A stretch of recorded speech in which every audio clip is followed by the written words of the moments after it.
Over to you, Chris. I'll share the slides now. You get the slides up then? Yep.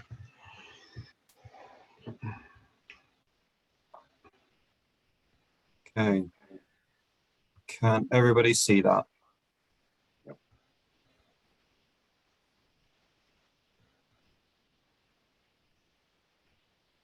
Okay. Take it away, Chris. Right, so still the wrong presentation, Pete, but never mind, we'll go through it, eh? Is that? I've spoken to Ewan and he confirmed that it was the correct one. Oh, well, I just sent him one, but did I send it to you, Sarah? I haven't received anything, Chris. All right, never mind then. Well, carry on then. It's this is sorry for the delay, but I got into a bit of a panic and I couldn't get into the actual Zoom call, so bear with us, really. Sorry about that. Yeah, I wanted to review the last season, really. So talking about how it went. So can we have the next slide, please? Yep.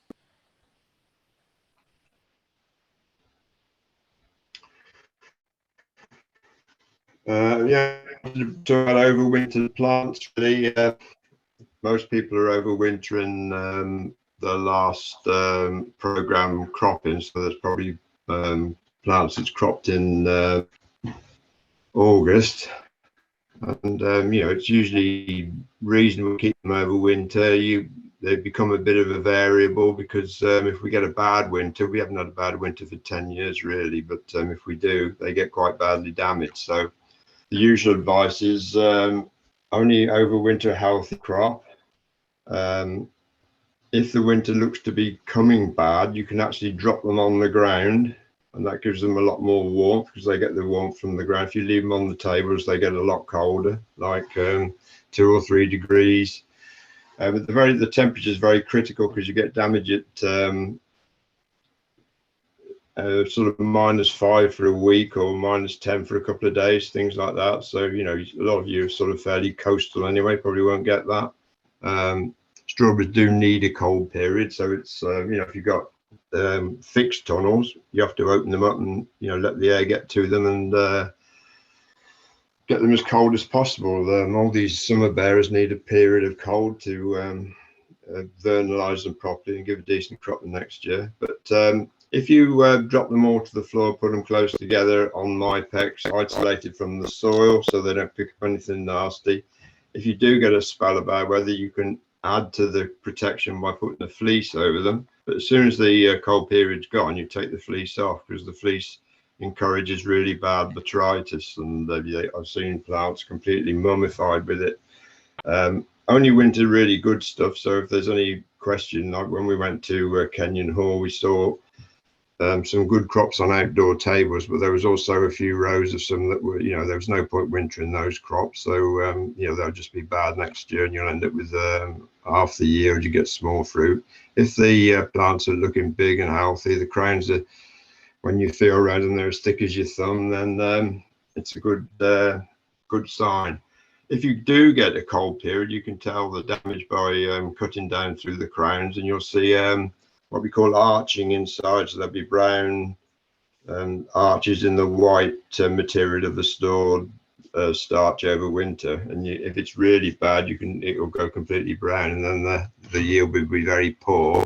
If there's just moderate arching, then they tend to recover. So it's worth chopping a few and a half after the winter and have a look at them, because if you get to February, March, there's still a chance to chuck them out and replant. So you don't want, you've got a relatively small area compared with when we used to grow in fields. So you can still replant with fresh runners, assuming that you can get them.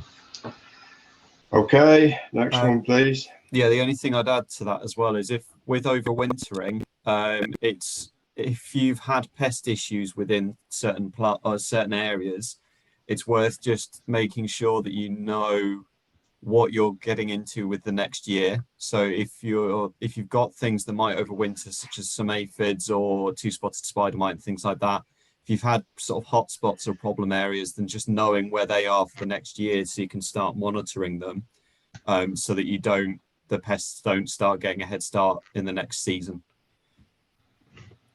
Right, that picture there, sorry, the picture there was some old soil grown stuff, and you can see that they're way too thick. There's too much canopy there. The fruit's all gone small. All the fruit's hanging in rotten leaves, so they're going to get full of botrytis. So, you know, not a good example. So that was put in there for an example of what you don't want them like. You don't want 10 or 12 crowns on every plant. You don't want them thick as, and you don't want all canopy like that. Okay, next one, please.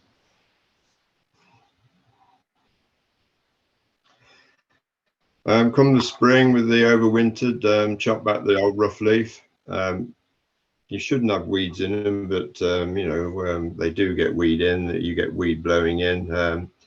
It's a good lesson to try and keep as much weed down as you can around the tunnels. But the blown in weeds are the worst ones. That's ground sorrel, especially willow herb, sow thistle, Canadian fleabane, and they just blow it into and willow trees as well. So if you've got sallow willows or goat willows around your plantations, pollard them down, don't let them flower, because they blow seeds in really early, and you can get trees and meter tall from seed in the bags in 1 year.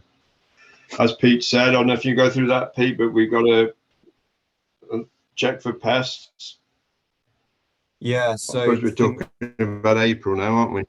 Yeah, so it's just for the new season, really. So obviously aphids seems to be more and more of an issue now, with early aphids appearing, and getting that early control is starting to become more difficult from what I've seen this year. Red spider mite, two-spotted spider mite, they overwinter well. They're going now into dormancy now, so which means even if you applied a sort of acaricides and things like that, they're not going to be feeding, so they're not really going to have a great deal of effect. But they are both things you can monitor for. But sort of some of the signs of a heavy infestation you won't see early season, things like the honeydew appearing in large amounts from the aphids, or the webbing from two-spotted spider mite. They're both signs of large amounts, which you don't really want to be reaching. So checking sort of a variety of different leaves. Don't just check the top ones. Check some older ones, check some newer leaves on the plants. And vine weevils, you're looking for that sort of distinctive notching, because it's unlikely that you'll see the adults themselves, because they're nocturnal. I mean, you're normally checking them. You're normally checking your plants on mild days, I suppose. February time you start your crop walking, or even earlier if you're in a very mild area, because these things wake up January time. You need to make a decision on how you're going to start off the IPDM program. You might need to just put some conventional chemistry on, but if you're not doing that, then you just got to make sure you're aware of the levels. If you've got very high aphid levels, you can come in with a pesticide to knock the aphids down, but still be safe to introduce your predators later on. These are the sort of decisions that you need to make, but we can help you with. And with vine weevil, if you've got larvae, then there's still an opportunity in March, when it's warmed up a bit, to put some more nematodes on. You put the bags back onto the tables, and that's quite a big job, but that wants to go on sort of beginning of March, really, if you're doing that. Check all the irrigation's working, the drippers are clean and not blocked up, and they're all in the right position in the bags. And then as soon as you can, this is March time, get your feed levels up to target. So you're looking at getting your conductivity above 1.5, really 1.5. Putting the roof on. Normally you put the roof on sort of early March, really. We're not really interested in trying to get fruit in May. Tabletops are traditionally a little bit later, so you work hard putting roof and sides and ends on, and that makes it really humid, and you can get a lot of mildew. So it's quite a difficult one, but most people don't want to start the pick your own much before mid-June, I suppose. Tough decisions may be needed. If the strawberries have wintered badly, then you might need to throw the whole lot out and get some more plants. So that's the reality of it. Right, next one, please. Raspberries wintered. I don't know about pests on raspberries, Pete. two-spotted spider mite is one that crops up a lot. I've seen aphids this year as well. The usual kind of culprits, unless you get a raspberry cane midge as well. That seems to be causing a bit more of an issue now. So it's worth keeping an eye out and monitoring for that. With midges especially, it's the first wave of midges, the first sort of egg hatch that's the critical one. And if you can hit that with typically with an insecticide, then that's your best bet for getting control later on. But if you miss it, then it can cause problems later down the line, and it's very hard to keep on top of then. Yeah, I mean, some farms have just taken the decision not to overwinter any raspberries at all. So they just, when they get to the end of the crop, and they just bin the whole lot and start again. So that's a good approach. But you know, farmers being farmers, some of them want to save the new spawn, save the pots, cut the old cane out, and crop on that new spawn. You often get two in a pot. They'll give you a crop. You don't want to waste your tunnel area with them, really. You want to put them on an outdoor bed. So pick your own. You're not that fussy about quality, and you can get a crop on them. We saw them up at Kenyon Hall. We had 3 years worth of cane up there, the ones that went up there, and you know, they were a crop, and people picked them, but they're not as good as getting 2 canes. You know what you're going to get. A lot of that spawn that you've produced in that second year's pot is very, very poor, because it's grown in very, very poor light amongst the fruiting canes. And when they grow proper canes for cold storage, they get much more daylight to them, so the buds are stronger. There's more raspberries in each bud, so you know, you're fighting against a lot of things, really. Pests, yeah, as Pete says, really difficult with red spider and raspberries these days. You're more or less forced to use IPDM, even if you don't want to, because there aren't really the materials to use. So the predators do work really well. So you know, it's win-win, really. So you use fewer pesticides and get these predators going. Feed and irrigation, same as the strawberries, not quite as critical, really, but you need to get the feed levels in the pots up.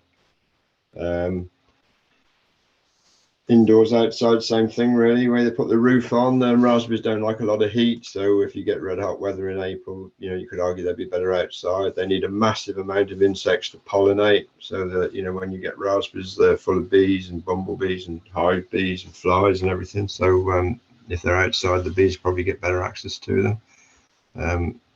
Crop planning, obviously if you've overwintered them, you can't crop plan, but you can, if you're using new canes, you know, plant them later on, maybe late April, and they'll keep you going right through to the autumn time. We're still getting a few people with soil grown crops. They need looking after. Tayberries and blackberries, they're very popular. We don't tend to grow these in pots, although I see Slavia is doing some single cane Loch Ness.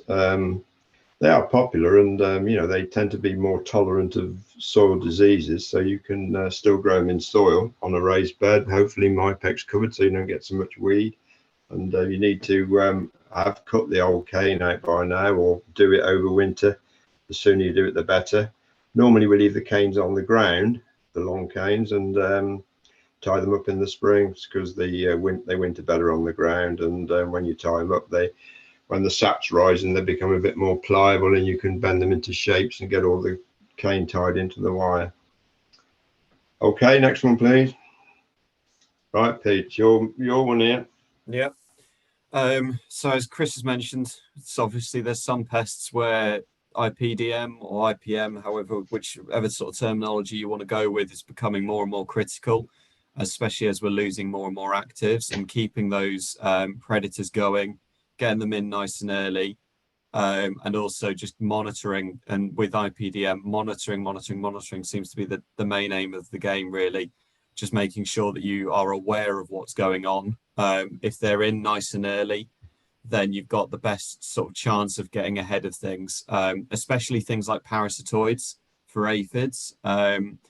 Those are kind of your early season aphid handlers. They are very good in that kind of capacity, but once you're starting to notice an increase in population, it's very hard to get aphids back under control with parasitoids alone, for the simple reason that parasitoids only go for certain life stages, things like that. It gets very complicated, but obviously monitoring and understanding what's going on in your crop. And as the prompt on the slide says, crop walking, just understanding what's going on. With aphids as well, when you start finding larger numbers, moving on to something to actually start knocking them back down again, things like your lacewing larvae, which are a little bit more expensive, or things like hoverflies, or even just promoting those kind of other beneficials that you can find. Because I've seen tunnels which had high aphid issues, and hoverflies were able to handle a lot of it. But like with anything, balancing your predator and pest numbers does take time. So starting early, knowing what's going on is the best kind of approach. If you do need to do sort of sprays, like Chris mentioned, you can do some sprays early on using your conventional chemistry just to get a knockdown early on to give a bit of protection to buy yourself a bit of time. Then that can be helpful, but you've got other kind of sprays, things like Flipper. They're a little bit more IPM friendly that you can time in order to try and sort of help out the beneficials that you've got and not knock everything down. One thing that I've learned as well is that with your parasitoids, you don't really want them going in before the frosts come, because it'll sort of knock them down a little bit. So just try and time it as best you can. Obviously, this year especially, we had a late band of frosts that really didn't help. That meant parasitoids were going a bit earlier in. But again, making the decision about what goes in when is quite challenging. But the earlier you can get them in, the better, as long as they've got the best shot of survival. And go with a sort of look at your conditions and look at your numbers and base it off that. A calendar approach is very, very tricky when it comes to IPM or IPDM, especially. Is there anything you want to chuck in there, Chris, as well? Or is that mostly? Just that we got an EIP running in Wales. I see we've got a couple of the two participants on the call. I just wondered if we could have a bit of feedback on either their IPDM went, Tom or Nick. Can you hear me? Yes. Yeah, I can hear you, Nick. Yeah, well, with that program's been running a couple of years, and we've boosted up our own program and followed an ADAS program in another tunnel, and in both cases we've managed to keep on top of the pests. And as we're only growing everberries, things like thrips and red spider mite are become more of a problem as the summer progresses, and the thrips can be very damaging in July and August. And the program that we used, that we devised for ourselves, and ADAS used, was very successful. I have to say that we did use conventional chemistry initially, because we're never quite confident that the plants we get in the spring are completely clean, and we're surrounded by healthy sort of hedgerows, so there's an influx of things like aphids and spider mite. But it seems to work. The other thing, we didn't apply a conventional pesticide after, I think, the 19th, 20th of April. And after that, we relied entirely on biopesticides for control of mildew and botrytis. And it wasn't until, because some of the conventional fungicides are quite hard on the predators, we don't really want to mix the two. But we found that our approach with regularly using biopesticides, there hasn't been a conflict, and it wasn't until October that we started to get problems with botrytis. We didn't see any mildew, but botrytis, and we extended that. We're talking now entirely about strawberries, but we did use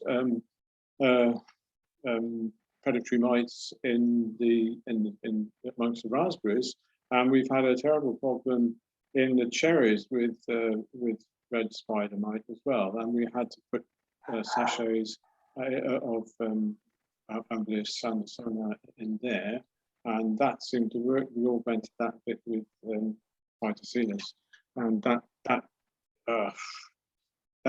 was better than nothing. It was certainly better than the previous year where we didn't take any steps. So yeah, the approach is improving all the time, but it's not that if you had effective chemicals, it's very easy, isn't it? You just go through with the sprayer, but with the IPDM, there is more monitoring. And in terms of the disease control, you do have to keep the crop clean. You have to keep stripping off trusses and dead leaves, things like that. Make sure that the air gets around the crop. So you've got to have the labour. You've got to have the labour to be able to do that. And the pickers are not. Alex, how did you get on this season?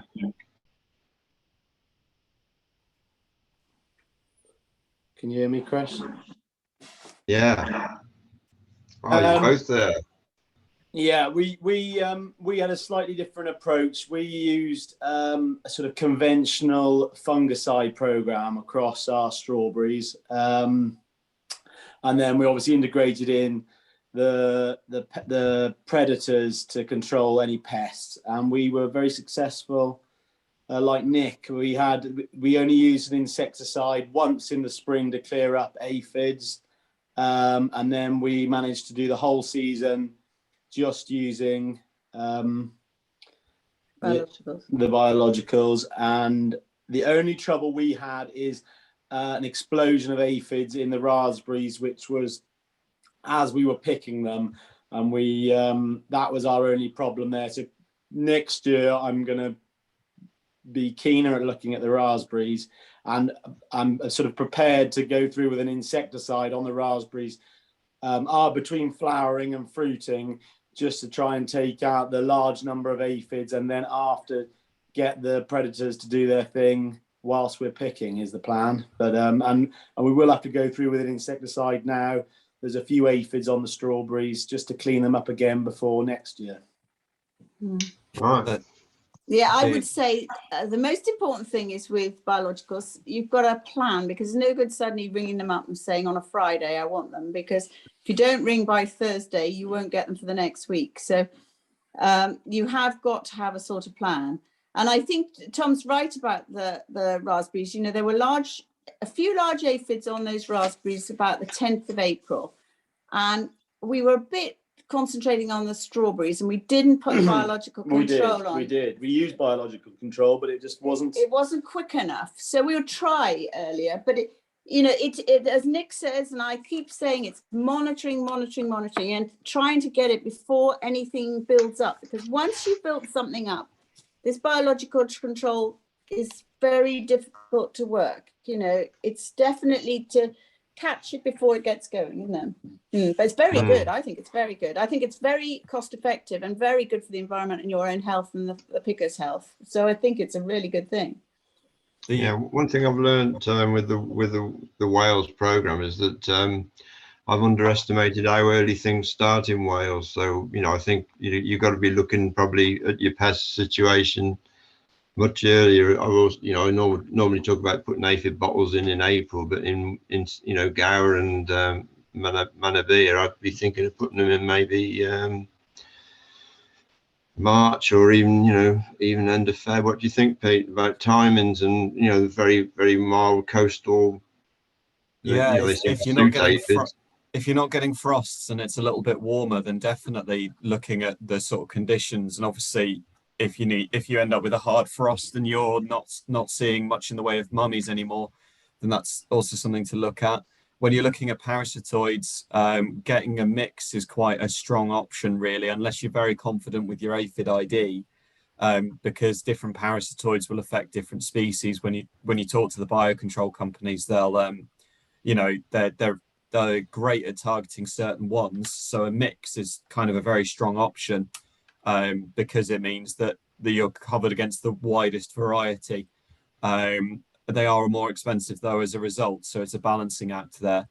And so getting things in early, especially sort of if for thrips, getting predatory mites in if you're seeing western flower thrips at your sites, then getting those in nice and early, especially if temperatures are milder, because those little buggers will really start to build up very, very quickly.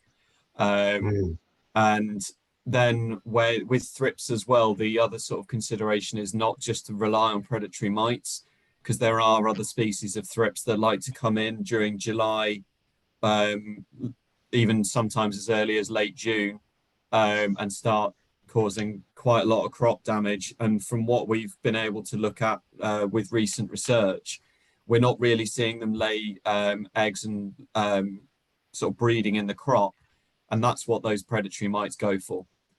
So using things like aureus as well, as soon as the temperatures get above 15 degrees regularly, is a really strong option. And aureus also deal with other pests as well. They're not specific to just thrips, so they can be quite helpful with dealing with capsids and all sorts. So although they're a little bit more expensive, they cover a wide variety of things and are highly mobile.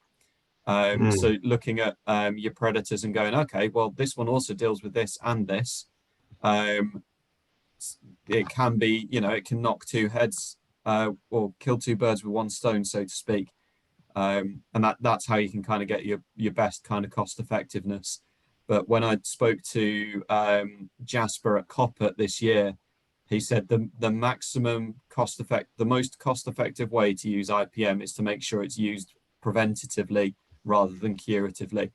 It starts getting more pricey to just use it to cure things afterwards. So mirroring what Nick and Alex and Tom have said, monitor. Yeah. So with aphid, then you probably down in South Wales, you'd be talking about putting aphid predators in maybe early to mid-March. Yeah, if it's the frosts that knock them down. Low temperatures are okay. I think it makes them slightly less mobile from memory, but that should be okay, and it will slow down the development. But there's nothing when the aphid numbers are lower. There's nothing sort of stopping you from putting them in a little bit earlier. But that's also where, if you're the companies you're buying them from, just asking their specific advice at the time can be helpful as a guiding kind of force, because they're more than happy normally to talk. Right, is it now obviously thread there, it'll come back to me in a minute. Yeah, thrips would be the same, would they, Pete? You'd be thinking about thrips much earlier. I mean, normally we start putting thrips predators on in early April, but maybe down there you'd be, the warmer areas, you'd be putting them on mid-March again. Start putting them on, or does it depend when the roof goes on, or what does it depend on? I mean, the mites is temperature dependent. So as long as you're reaching those the temperatures that and this is where having some temperature loggers amongst your crop can be very helpful. And if you're matching what those are, regularly, then that's okay. The aureus is typically around 15 degrees, and that's the kind of benchmark. It's more temperature dependent. So you might have a good year and you can put them in earlier, or you might be having a poorer year and the temperatures are low and rotten, at which point I would hold off. Just because you've got to be confident. You could end up putting things in that then are just going to die, and so that's when you get issues. And I've had chats with a number of growers in England where they say they're not doing anything, and it's a case of they're not quite in the right place at the right time, or the temperature's not right. Because in very broad strokes, when you've got lower temperatures with insects, it slows down the development, or it slows down their feeding, which is great as well, because it means the pests are also being slowed down. But as a rule of thumb, they're quicker anyway. So for aureus, under 15 degrees, they go into diapause, they stop feeding and they stop breeding. So eventually they starve to death, and they don't build up that next generation. So making sure you're getting that temperature right and going, okay, now is the time to maximize when I can get them in. And so that's why I've mentioned not following the calendar, follow what the weather's doing as the important benchmark, really. And that's why it can vary year on year. It's good to sort of look at your calendar and go, okay, in previous years I've done this, but looking at the weather and going, actually, it may be worth holding off, or actually I could get away with going earlier, and then you can avoid some of your problems. Some of the cheaper biocontrols, you may be willing to chuck them in. Things like phyto, some of the other predatory mites are pretty cheap by comparison of some of the other biologicals. And you may be willing to just take a risk and put them in nice and early, especially if you've got issues with, say, two-spotted spider mite, and getting phyto in I think Robert's told me in the past it's a few pennies a plant for phyto. So at that point, avoiding the damage can be very good. But when Aureus is about £30 for 1,000, you want to be making sure that it's got the best chance of success, really. Right, good. Right, next one, please. Right. Sorry. Yeah. I just wanted to get a bit of a debate going against people. I know we've got people on the call that's done indoor tables and outdoor tables, and just how did you get on? I mean, we expect botrytis in outdoor. How does it fit? Saving money. So if we can get a few people on, Rob and Rachel maybe, and Mr. Hooton, and just tell us how they got on with the outdoor tables and whether they try and roof the whole lot or how it affects the program. Just get, and we saw some outdoor tables up at Kenyon Hall and they looked pretty good, and that solved a lot of problems for them because they could sort of recycle all their program stuff onto the outdoor tables and open them up for pick your own. And when we were there, it was looking quite good and they were pleased with it. So I've always had a mantra that they need a roof on, but in a bad summer like we've had in 21, it still seemed to be a viable technique. And of course, if you've got outdoor tables, you don't need planning. But I'd just like to invite the floor in really to go through the issues. With regards to our outdoor tables, everything was because we couldn't get the covers on because we were waiting for planning. So basically, we had the tunnels up and no roofs on them.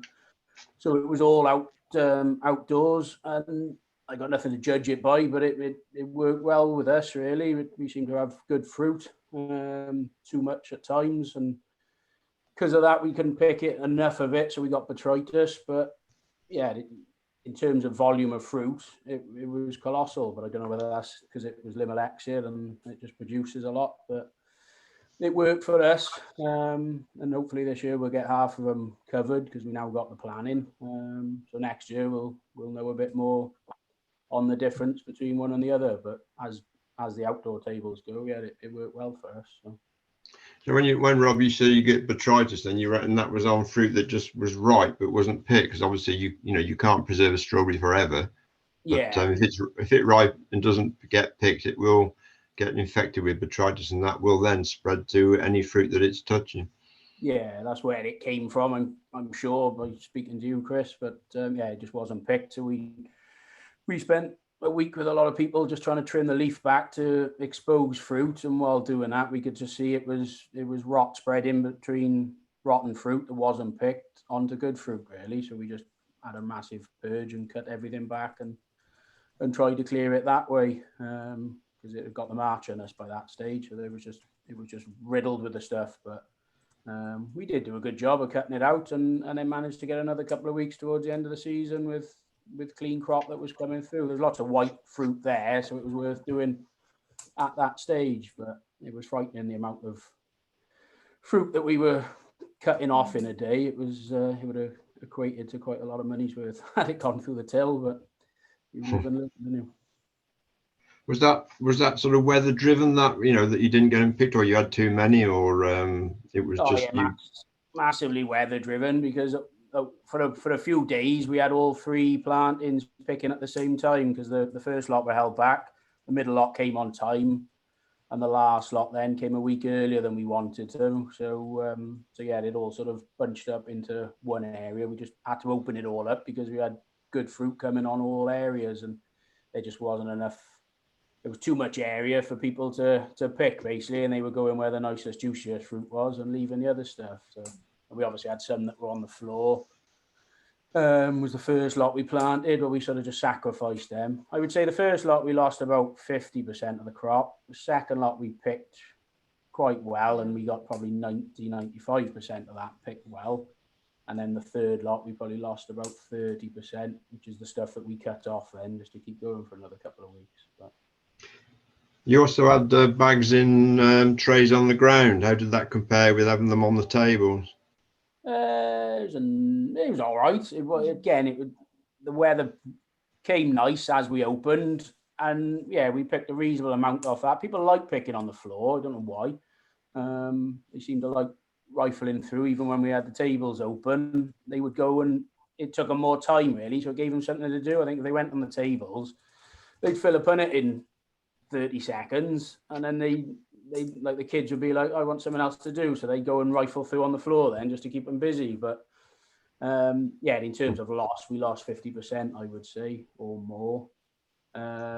Just because that first lot came through, they looked nice, and then it was just too much leaf on the plants, and it just hid everything that was underneath. And because people had other stuff to pick that was easier, they obviously don't need to go searching for it. So in terms of management, it was hard because you couldn't trim the leaf. You could do it, but you'd need an army of people to be able to trim all the leaf that was on the floor. So we sort of sacrificed that and concentrated on the second batch, where we had to trim the leaf on that to expose it. And I think it was actually Tom's recommendation when he came down with Jess to say, look, bloody pull your finger out and trim some of this leaf to make it easier for people to see. So as soon as he said that, that's what we sort of galvanized to do, really.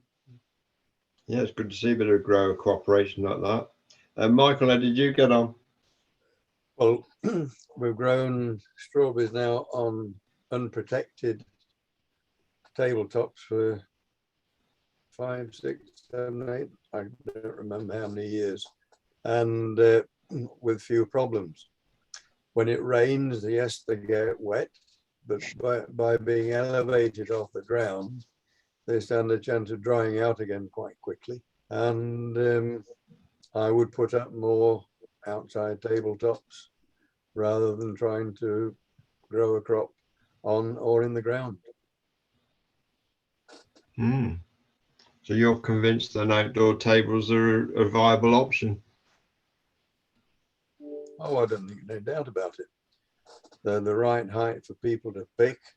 They're the right height to try and inspect and do your crop walking,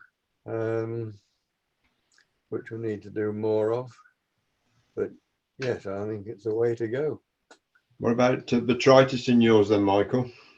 Well, I'm not quite sure where that came in, because we thought we got a fairly robust system of spraying every week or 10 days. And it's something that I'm puzzling over, whether we just need to close up the intervals and do more. But the crop of Lima Lexia looked grand, and I think basically it was, but part of it got botrytis, and that was disappointing. The interesting thing was, though, that they tended to dry up, and yet there was still good fruit there, which people were prepared to pick. So we had losses, but well, you might remember, Chris, when you came to look at that crop, you found one botrytis infected fruit very early on, and I thought, and then we saw nothing, and then later on it just came in with a vengeance. So spraying at flowering time is obviously the thing to do, and closer together. Yeah, I mean, what you've got to imagine is, or remember, is that the whole air is like a whirling mass of botrytis spores. A pathologist once told me, if you went to the top of Snowdon with a petri dish and snapped it open, snapped it shut, in a couple of days there'd be botrytis growing on it. So he was a bit of that pathologist did tell good stories, but I think there's an element of truth in it, and it's just ubiquitous. And as soon as your fruit's not picked, it will go rotten, whatever happens, and that will be with botrytis. Yeah. You know, botrytis is one of the biggest fears we have in horticulture generally, because it's just everywhere, and people get into real trouble with it. Yeah, useful catch up there. The other thing that interests me is, you know, now we've got the ability to program crops, is are there any peaks in the season that we're finding? You know, is it better to wait for the summer holidays in mid-July, or do we want plenty in June? Or you know, how do you think that's going? You know, again, we talked to the Gower and Nick and Hootens about just pan Wales, how if there's any peaks that we need to, like, do we aim more fruit at mid-July, or, you know, is it best to start end of May, or is it best to start late June? I just want to get some fixed on these dates, really. Sorry, I think it depends a bit on your labour profile, doesn't it? We've found there's perhaps an increasing tendency for customers to look for something else as you get later in the season. But by the time you get to the second half of July and into August, there's plenty of other fruit in the shop, things like peaches and so on, which are quite stiff competition now, aren't they? So if you're providing a leisure activity like pick your own, that's different, isn't it? But just in terms of retail sales, I'm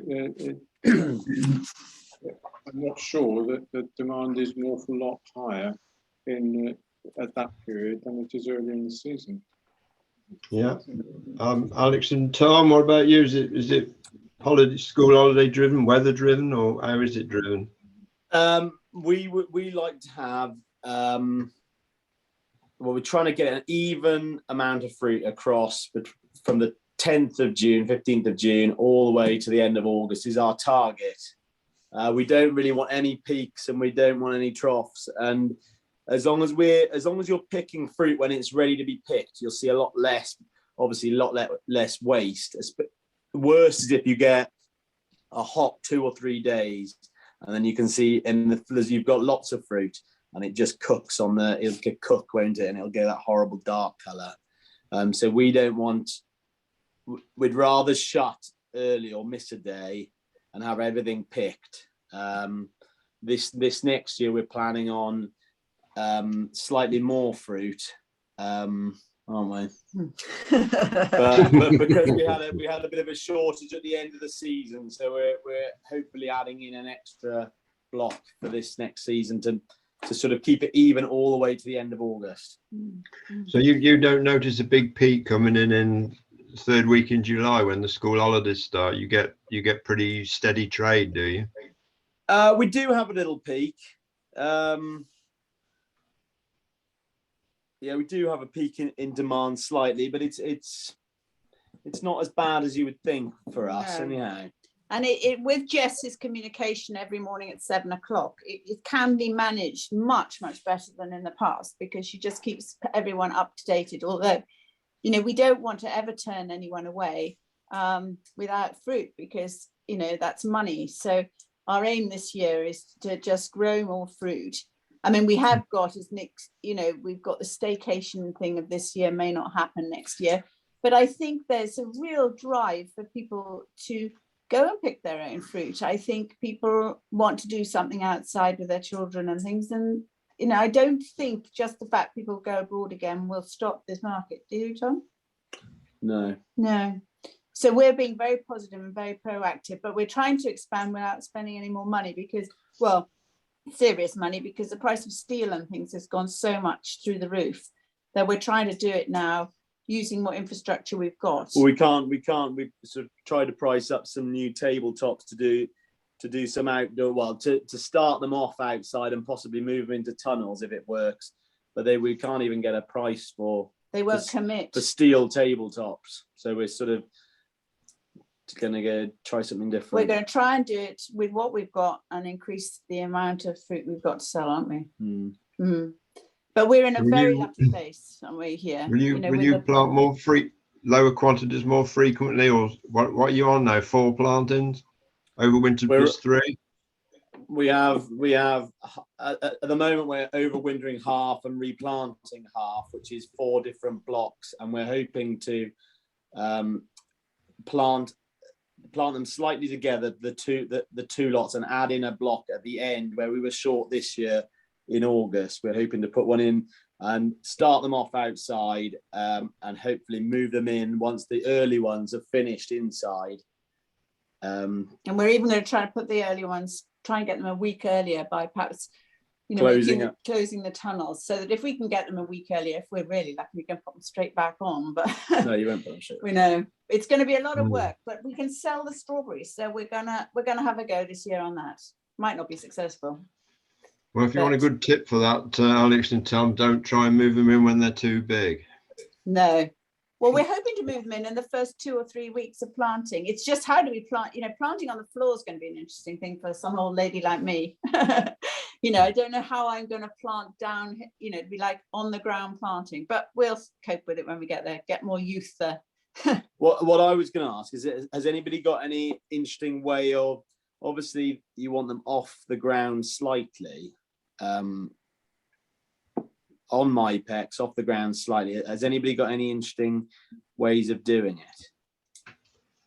Well, we've always used potato trays, and we've always moved stuff out of tunnels in the winter and put them on potato trays outside, and put fleece on if we thought there was going to be a particularly heavy crop. And some years we've had a touch of crown damage because of frost, so you have to take that seriously, and you have to know what's coming, because it's not a very pleasant job to do when the conditions are already pretty poor.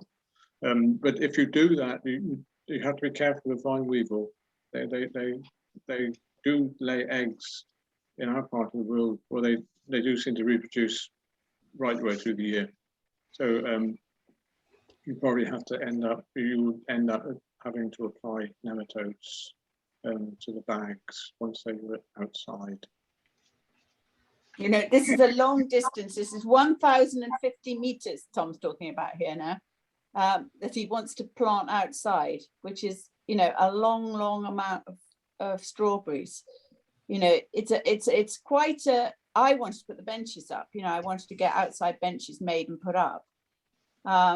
But, you know, as I said, the cost is too great and there's no steel. But it's going to be logistically quite an interesting one. And, you're welcome to all our little fruit boxes if you want, Tom, not what we put them up on. Thanks, Rob. You just want to grow them basically for a few weeks, Yes. and move them, don't you? Well, you're right. welcome to them, because we're just going to take, because we grew our first planting on the floor. We're going to do away with that and get, because we didn't do tabletops, we basically put them on those 2 pieces of rebar, which they were falling off, which was a nightmare, but we've got to invest in tabletops this year. So we're going to put everything indoors and outdoors on, hopefully, tabletops, providing we can get a price and get someone to do it for us. But even if we can't, we're going to have to do that rebar trick again. I won't be growing them on the floor and then taking them right through to fruiting. So you're welcome to all those boxes that we've, because they lift them off, I don't know, 4 to 6 inches off.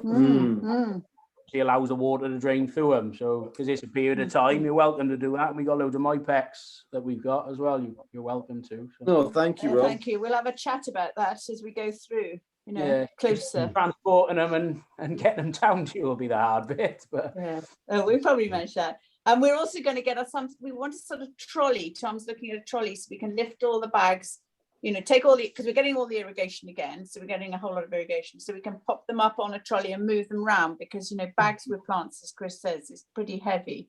So anyone has an inspiration how to move a lot of bags very quickly, that would be pretty handy, wouldn't it? We alleviated the problem slightly by using troughs rather than bags. So they're only half a metre in length and they're rigid. So you don't damage the roots by not managing the bag easily. That's a different system, obviously. I'm interested people are bringing up this issue of costs. Really frightens us. I'm not sure that we're going to be able to counteract the increase in cost with the increase in returns. We have this year. Our returns have gone up. Our costs have gone up, not quite as much, but the margin is not great in that extra. I feel, Nick, that you can push the price quite well, because although they know that it's £2 a key, £2 for 400 mils in the shop, I think they seem to forget that as soon as they come on the farm with us. You know, they're not so keen on the price, are they? The thing we've got, of course, is labour's going to go up a lot, and the coir is really worrying me in the back of my mind, because when everybody has to go out of peat, you know, in all the horticultural industry, which is coming any minute now, You know, there's going to be huge pressure in coir, and we've been growing it in coir for the last, you know, tens of years, saying it's relatively green because it's a byproduct of the coconut. But now I think they're actually taking down forestry to put in coconut trees to give us coir, which is a little bit worrying. You know, I'm a little bit worrying about the coir. You know, years ago, I went to an ADAS thing that was down in EU plants about what we could grow in that's inert instead of coir, because we need something that's clean and inert and free of disease, because that's what the coir does with airspace. And I think we've got to speed up, you know, be watching this and speed up the thought about it myself. I was on a panel yesterday discussing growing media, because a colleague who's moved on to a different company recently, I gained one of her trials, and it's on the sort of shift away from peat to other propagation materials. In this case, it was veg propagation, but the topic of coir did come up amongst some of the larger sort of scaled growers, and some of them were of the mindset that you know, once the movement of looking at peat has kind of run its course, and that peat's largely, you know, we're talking long term, but once peat's not used as much within the industry, or not even at all, dare we say it, you know, coir may be one of those ones that starts getting looked at a little bit more carefully in the future. And there's already supply issues, so moving away from peat and trying to replace it with coir is not very feasible. And the sort of mindset is, okay, what else is there? And there pine bark was mentioned, but again, supply of that may be tricky in just the sheer volume needed, because countries that don't have access to peat, like Australia, are using pine bark quite a lot. But the eco sort of aspects of coir, yes, it's a byproduct of coconut, but if I'm remembering correctly, and I may be wrong, but it also is washed to remove a lot of the salts, and that's a runoff and a byproduct that then can be quite environmentally damaging as well. I'll send on to Sarah that there's been some publications by the Growing Media Association looking at the relative sort of carbon footprints of the different growing medias, and there was a report and a sort of calculator with that, so I'll send the links onto that if that's useful for you guys, if it's a sort of topic you're starting to think about. We have used the forest based product, the wood based product, for quite a few years now. It comes loose in big bags and it's quite easy to use, and it's quite satisfactory. We haven't used coir for quite a number of years now. Good. Good points there. And well, from what I understand, the growing media, as long as it's, like Alex said, inert and holds enough air and water, then we can use it. So, you know, there must be some scope there to be looking at other things. Right, so that's very good. That next slide, please. Yeah, well, this is my basic program. It sounds like we're all pretty much on that with 60-day for pick your own, so we're getting this all summer long season. I just wanted to discuss varieties, really. We've got a new kid on the block now with Limilex here, and you know, a couple of us have tried it, and I've seen it 2 years now in Cheshire, and I think it's all right. I think it's a good variety. I think the potential for yield is very high, but if I can just open the debate, and I think, you know, Rob and Rachel had Limelexes, so did Hootons, Bellis's. They were on Morning Centenary. It was sold to them as El Santa by the bloke in the picture there. I can't comment on any others. Yeah, how'd you get on, Rob? Yeah, I can't comment on any others because we only had Limilex here, but yeah, they produced a hell of a lot of fruit, and mainly by what you have been telling us, Chris, just by looking at it, you said there was a lot per plant, and it certainly gave us a good return on, and even wasting and not picking efficiently, we still managed to get a good return. So it must be pretty good in terms of that. But like I say, I can't. So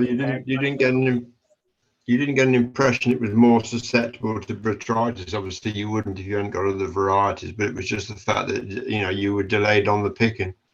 Yeah, well, like I say, I can only go on what we've done, and this is the first year. But yeah, it had a huge lot of leaf, and I don't know whether other varieties. Again, I haven't got a clue, but the other varieties might have less leaf. But that would probably be one downside of it, that you would pretty much have to trim the leaf back. We had to trim the leaf back on all of it, which is obviously labour intensive, just to allow people to pick it efficiently. But again, I suppose, Yeah, I mean, if you get too much canopy, it might pay to look at the amount of nitrogen in your feed, because you're on a proprietary feed, aren't you? Yeah. Yeah. They tend to put quite a bit of nitrogen in those feeds for strawberries and raspberries, really, and we get raspberries like complete jungles if you're not careful. So, you know, it might be worth something, you know, looking at the nitrogen in the feed. Yeah. Michael, how did you get on with Limelexia? Seeing that you've grown other varieties. Well, we found it quite an exciting variety. There were good, strong crowns, 6 plants to a bag. They certainly need some space around them. We didn't find over amount of leaf. In fact, a lot of the time there seemed to be a lot of light being able to go right down to the crown. As I've already said, it's this botrytis question which has frightened us as much as anything. But otherwise, they're lovely looking berries. They're easy to pick, and we grew Molling centenary the previous year or 2 years, and it didn't have the cropping potential that Limelexia has. So we've ordered again for next year, and putting in a few more, as Alex has been talking about. We've got to have strawberries over the mid-July to end of August period for the visitors to this island that we live on. And if a few berries don't get picked, then I think that's not too bad compared with not having enough berries and disappointing people when they come. So, I mean, you've got glass though, Michael. You can start picking April if you want to. Well, The one tunnel that we move into the glass is purely for the 3 shops. Yes, they hopefully will come earlier and get the shops going. But the tunnels and outdoor tabletops are mainly pick your own, but then once the glass house is finished, we have to pick from the field and take back to the shops. Right. Okay, next slide, please. Everbearers, interesting. These do fruit all summer, and you can get 60-day ones now, so they start picking late June, so they'll pick all the time through. Supermarket farms grow largely everbearers because they want a steady yield from July until probably round about now. Certainly they pick through to November. I'm not sure if that suits the pick your own market, but there are good everbearers now. There's a good Malling, one Malling Ace, which is a very interesting variety, and there's some good ones about. But I just wanted, you need to know about everbearers, but whether they suit pick your own or not, if you want a steady trickle of fruit all summer. I think, Nick, you're mainly on everbearers, aren't you? Yes, yeah, we have been for a couple of years. Yes, we've been growing Moreno, but we did also, we had a later planting of Malling Champion, which we treated a bit like a 60-day plant, but it went on fruiting until well into October. So it was good, and the fruit quality was good. The Moreno that we planted at the end of February, and it was cropping in mid-May, and that went all the way through without a break. For shop sales, they've got a lot of advantages, and I understand now that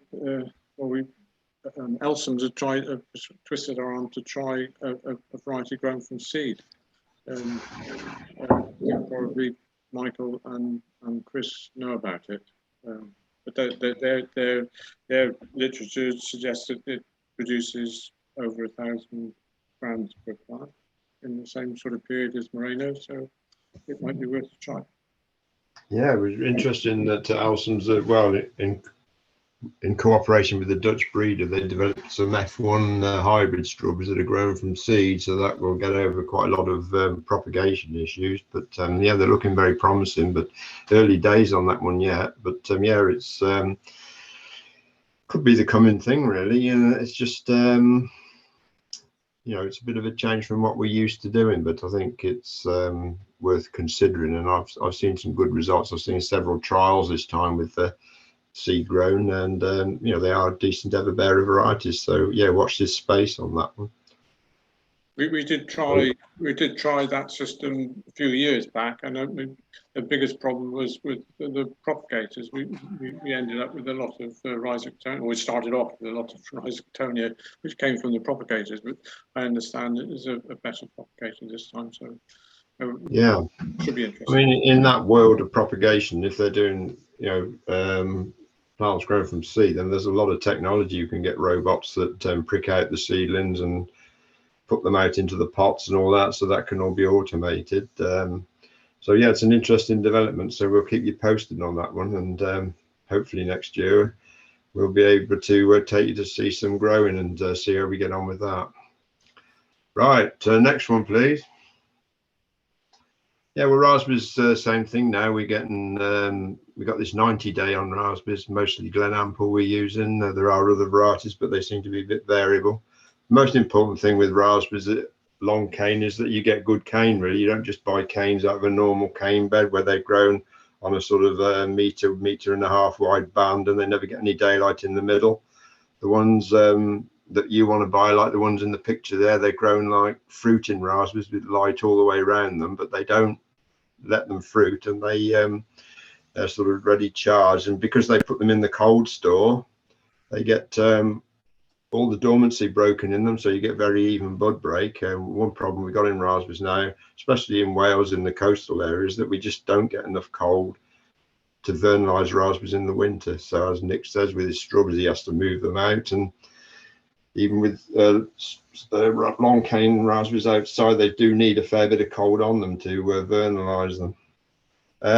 They pick a bit longer, like 60-day pick 3 to 4 weeks, but these are picked 5 to 7 weeks. So it's quite interesting that you can get a couple of plantings of raspberries that do you the whole summer. And they not as popular as the strawberries, but they are in themselves a good draw. So you know, I've seen some real raspberry jungles this year from planting 4 rows in a tunnel instead of 2. So you don't want to try and squeeze them in, otherwise people won't be able to get down them. But you know, density is quite critical. And I think Alex and Tom do 2 rows, but you know, I don't think you'll get many more in an 8.5 meter tunnel.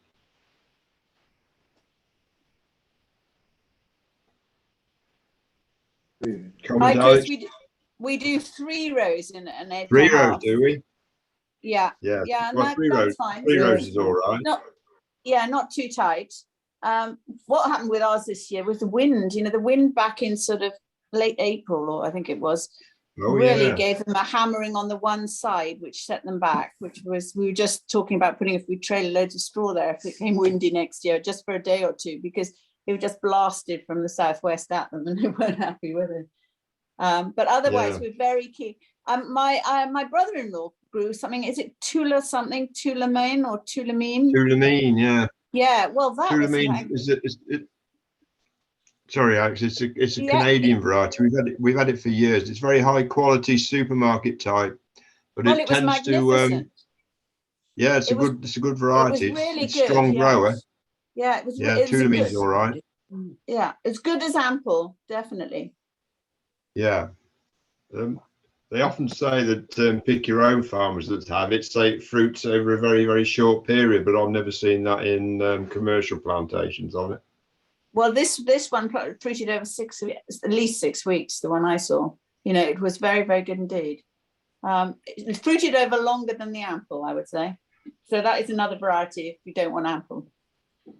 So you think having 2 tunnels of raspberries is a good use of your tunnels? You think, you know, because I mean, raspberries, people say they do better outdoors, but I think really they do better with a roof on them. Yeah, it's very good value because it adds quality fruit. It doesn't make a fortune, but it makes. They're our people most come. profitable tunnels, Chris. Are they? Yeah, they Are they? Yeah. Yeah. Oh, you've let that slip, haven't you? Yeah. That's fine. I don't mind.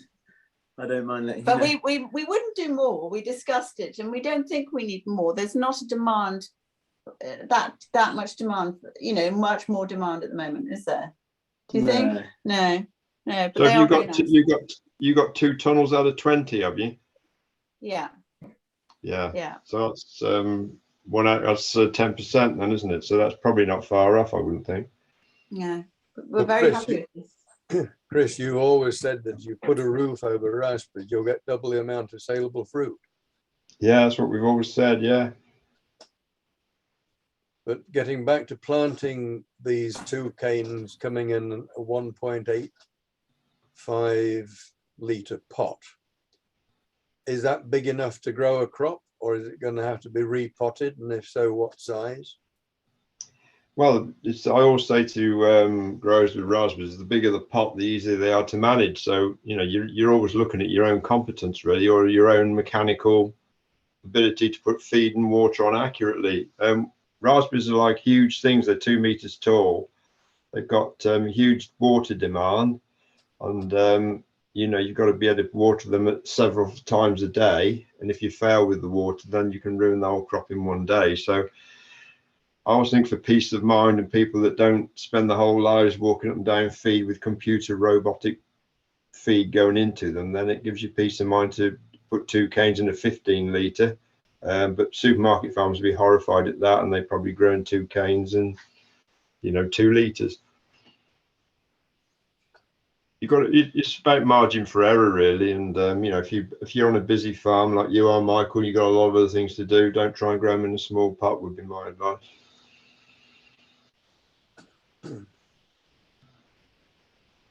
So that's it. That's the debate. But if you really got good kit, and you can grow them in a small pot, but there's no margin for error then.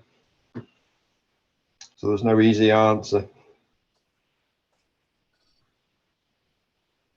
Okay, next one, please.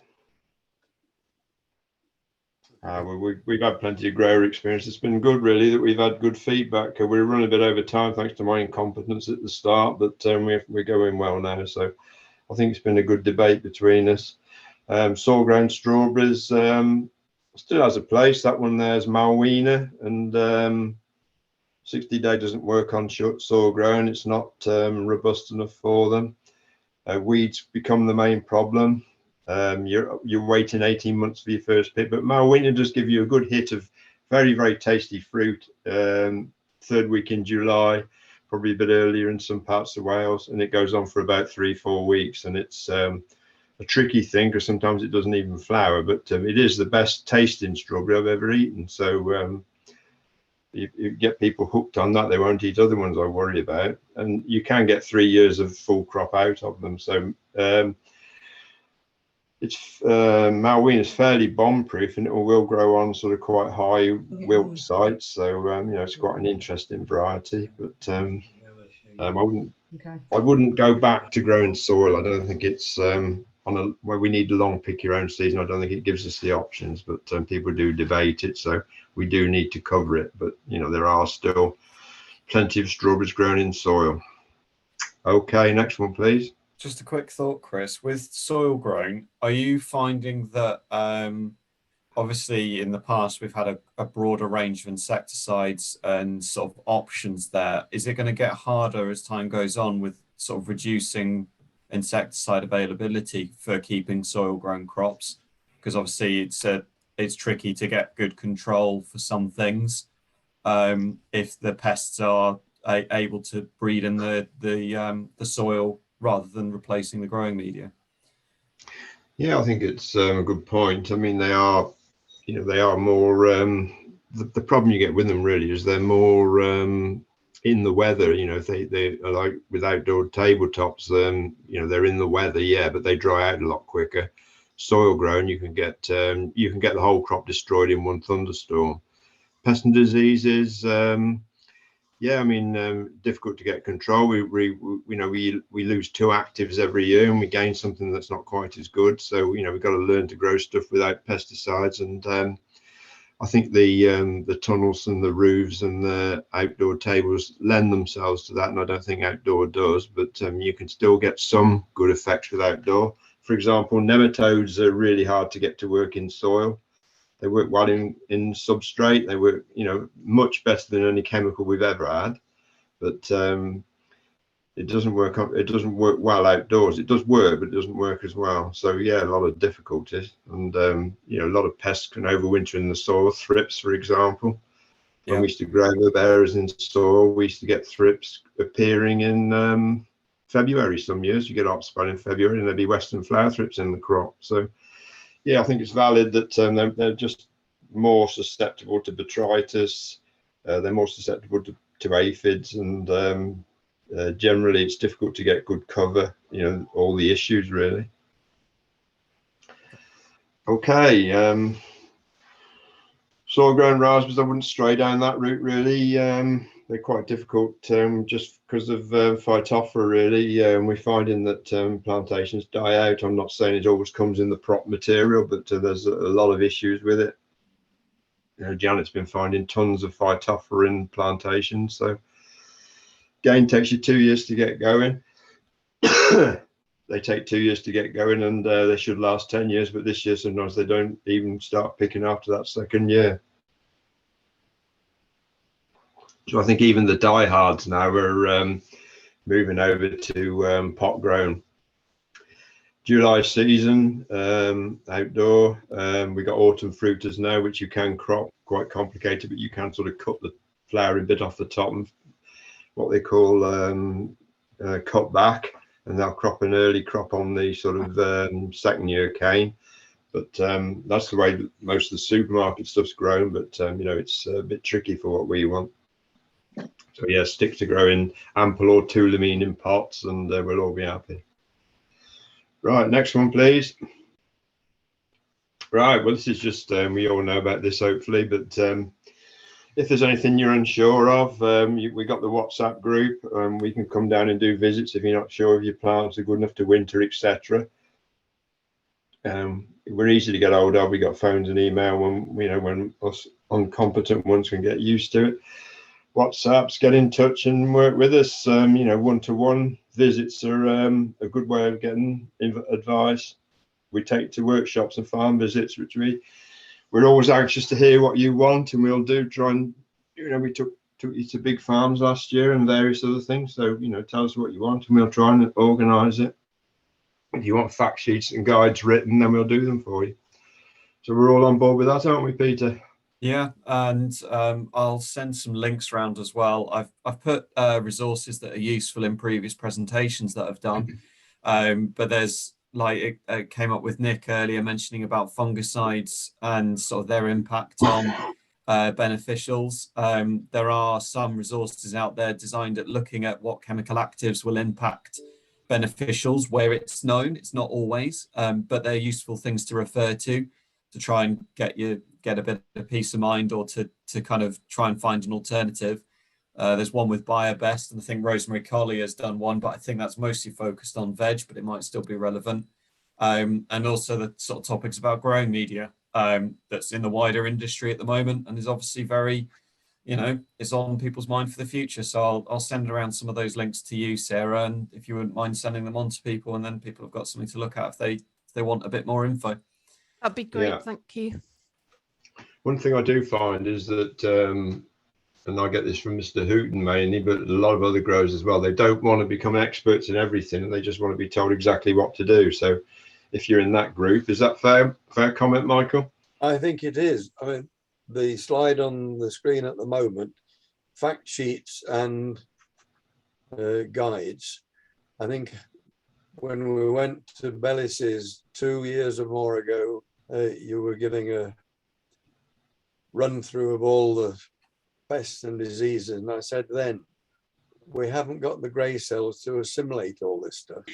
If we can have it diagrammatically and logically, then we might be turned on a little bit more to follow it, but there's such a plethora of information out there, and as you've just said, we've all got other things to do as well. Anything which makes it easier for us to do what you keep telling us, and it must drive you to tears sometime coming to our farm and probably others that, well, I've told them that once and I've told them it 10 times and they're still doing it wrong. Other things get in the way. The way that hell is paid with good intentions, I think, is something that one thinks about occasionally.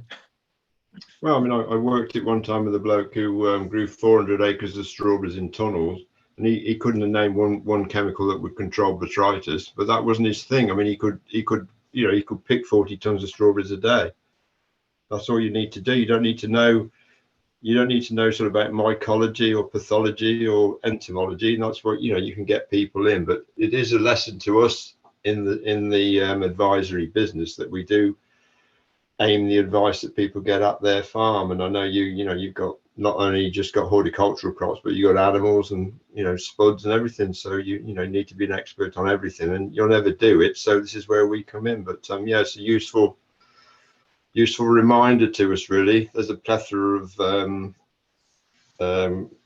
information available on the information highway we've got now, but a lot of it needs interpreting and putting into farms. So that's where the one-to-ones and meetings like this, where you get growers chatting together, I think it's the way forward, really. And it's just good to see people, like Rob and Rachel sharing those trays with Gower fruit and all that. It's just great. So I think it's been a good session. Sorry about the incompetence at the start, but we've run a bit over, but I think it's been quite useful.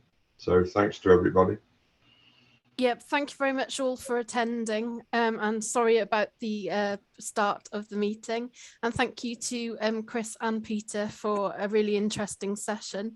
Do remember that we can support you with the one-to-one, as Chris has been saying, and especially with the IPDM, we can help support with that as well. So just get in touch if you're interested in a visit from one of the experts.